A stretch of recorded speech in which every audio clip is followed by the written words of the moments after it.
অসমৰ মুখ্যমন্ত্ৰী ডাঙৰীয়া আমি কি কৰিম আপুনি কওক আমাৰ আৰু উপায় নাই আমাক আপুনি যি ধৰণৰ হত্যা কৰি আছে আমাৰ আৰু উপায় নাই আপুনি কৈ দিয়ক অসমৰ মুখ্যমন্ত্ৰী ডাঙৰীয়া আপোনাক কৈছোঁ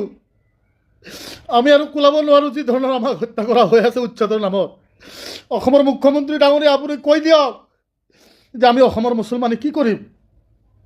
আমাৰ আৰু উপায় নাই অসমৰ মুখ্যমন্ত্ৰী ডাঙৰীয়া আমি কোলাব পৰা নাই উচ্ছেদৰ নামত আমাক যি ধৰণৰ হত্যা কৰা হৈ আছে আমাৰ আৰু উপায় নাই অসমৰ মুখ্যমন্ত্ৰী ডাঙৰীয়া আপোনাৰ কি অসমৰ মুছলমানৰ প্ৰতি অকমানো দয়া নাই নেকি অকমানো মৰম নহয় নেকি আপোনাৰ মুছলমানৰ প্ৰতি আমি কি অন্যায় কৰিছোঁ কৈ দিয়ক না আমি কোনো অন্যায় কৰা নাই অসমৰ মুখ্যমন্ত্ৰী ডাঙৰীয়া আমাৰ কি ভুল আছে কওক আপুনি আমি ভুলটো মানি লওঁ অসমৰ মুখ্যমন্ত্ৰী ডাঙৰীয়া আপুনি ৰাজহুৱাকৈ কৈ দিয়ক অসমৰ মুছলমান কি কৰিব লাগে আমি সেইটোৱে কৰিম আপুনি এনেকৈ আমাক হত্যা নকৰিব